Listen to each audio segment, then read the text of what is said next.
नमस्कार, कसे आहात सर्वजण? सर्वांना सर्वप्रथम श्री स्वामी समर्थ आणि ओम नमः शिवाय। आजचा दिवस तुम्हाला खूप छान आनंदाचा व आरोग्यदायी जाऊ।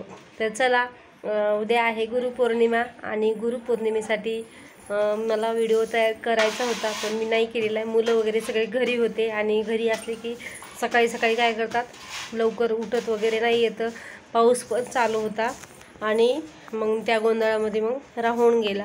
तरी पण मी काय केलं, उद्या गुरुपौर्णिमा असल्यामुळे पौर्णिमेचे मला देव वगैरे उजळून घ्यायचे होते।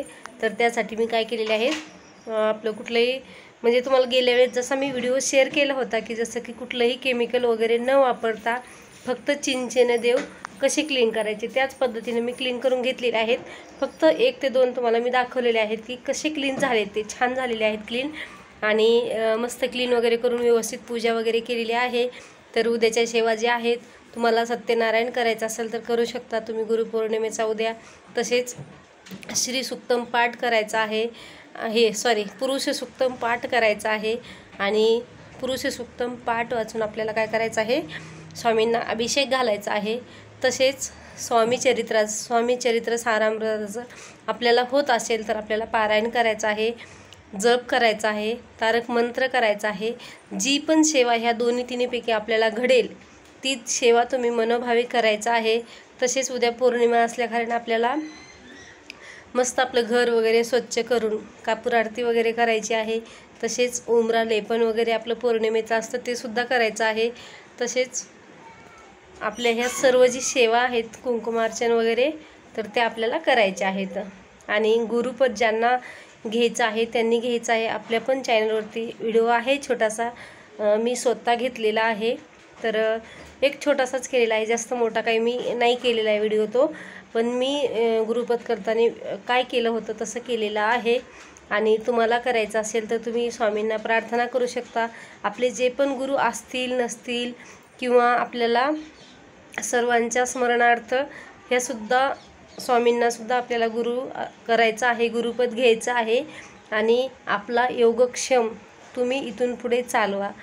मला तुमच्या मार्गाने तुमचे सेवेकरी होऊ द्या, नसाल तर होऊ द्या अशी प्रार्थना करा। आणि माझा योगक्षम तुम्ही चालवा असं त्यांना प्रार्थना करा आणि त्यांच्या सेवेमध्ये तुम्ही रममान व्हा। तर चला, भेटूया आपण उद्या। तर आजची जी थोडीशी सेवा मी केलेली आहे, सेवा म्हणजे नाही केलेली, फक्त देव उजळून घेतलेले आहेत आणि आपली छोटीशी पूजा केलेली आहे, ती तुम्हाला दाखवते।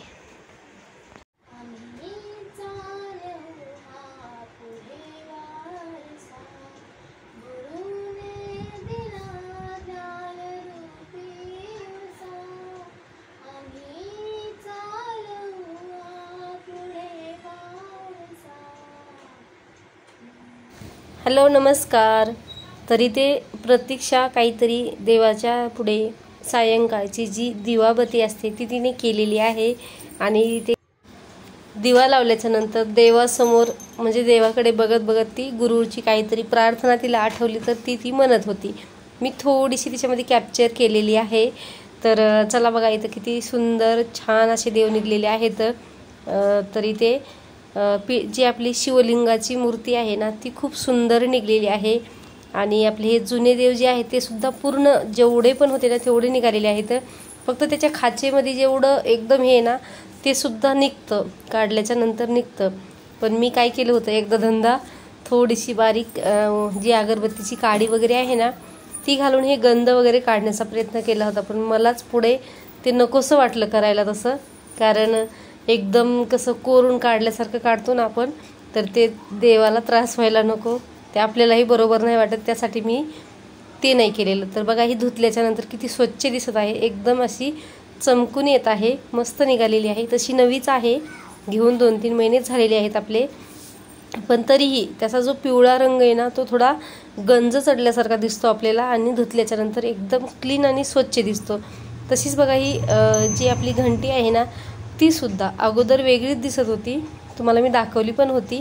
आणि आत्ता क्लीन केल्याच्या नंतर किती मस्त दिसत आहे। मी त्याला दुसरं काही म्हणजे काहीच ॲड केलेलं नाही त्याच्यामध्ये, ना आपला खायचा सोडा, ना लिंबू, ना दही, ना साखर, स्क्रब वगैरे असं कुठलंच घेतलेलं नाही। फक्त आणि लिंबूच हे चिंचच घेतलेली आहे।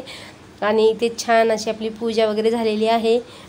तर मस्त वाटत आहे पूजा वगैरे झाल्याच्यानंतर। स्वामींची सुद्धा मूर्ती छान निघलेली, सर्वच देवांची जी मूर्ती आहे ना ती व्यवस्थित अशी निघलेली आहे। आज एवढे देव वगैरे उजळून घेतले, छान पूजा केली ना तर उद्या पटकन पूजा करायला आपल्याला सोपी जाते। कारण मग देव उजळत बसले ना एक अर्धा तास तरी किमान त्याच्यामध्ये आपला जातो। तर मी तुम्हाला दुसरं काहीही शेअर केलेलं नाही आहे। तर आपली इथं पूजा वगैरे झाली, लगे हात मी काय केलेलं आहे, थोडासा साखरेचा नैवेद्य दाखवून त्यामध्ये तुळशीपत्र टाकलेलं आहे आणि ते आपली रोजचा जो स्वयंपाक आहे तो उरकून घेतलेला आहे। सकाळी यांना डब्याला फ्लावरची भाजी दिलेली आहे आणि नंतर जो फ्राय कारल्याची भाजी जी आहे ना, जी सुक्की भाजी म्हणतो आपण, ती फ्राय केलेली आहे आणि इथे आपल्या चपात्या वगैरे ज्या आहेत त्यासुद्धा झालेल्या आहेत। बाहेर जात होते मी, थोडंसं बाहेर निघले होते। बाहेर जाता जाता एवढं छान सुंदर ढगाळ वातावरण तयार झालेलं होतं, असं वाटत होतं एकदम निसर्गरम्य झाल्यासारखं। तर थोडीशी झलक जी आहे ती मी चालत चालत काढून घेतलेली आहे। अशा वातावरणामध्ये छान रील्स वगैरे व्हिडिओ बनवायला खूप छान वाटतात, पण मी तसं काही केलेलं नाही आहे। फक्त जी वातावरण जे सुंदर दिसत होतं ना तेच कॅप्चर केलेलं आहे। आणि आमच्या इथं आणले होते मकाची कणस, तर आम्ही सर्वांनी मकाची कणस जी आहेत ती पावसाळ्यामध्ये छान वाटतात, असे मकाची कणस भजी वगैरे खायला। तर आम्ही मस्त थंड वातावरण होतं तर भाजून खाल्लेले आहेत। तुम्ही याचे पूर्ण जी दाणे आहेत ना ते काढून लिंबू वगैरे टाकून सलाडप्रमाणे सुद्धा खाऊ शकता किंवा शिजवून सुद्धा खाऊ शकता। तर चला, असा आपला छोटासा आजचा व्हिडिओ होता आणि मी तुमच्याशी शेअर केलेला आहे। तर चला, आवडला असेल तर नक्कीच लाईक, शेअर आणि सबस्क्राईब करा। तर पुन्हा भेटूया अशाच एका नवीन व्हिडिओमध्ये। तोपर्यंत सगळ्यांना बाय आणि ओम नमः शिवाय।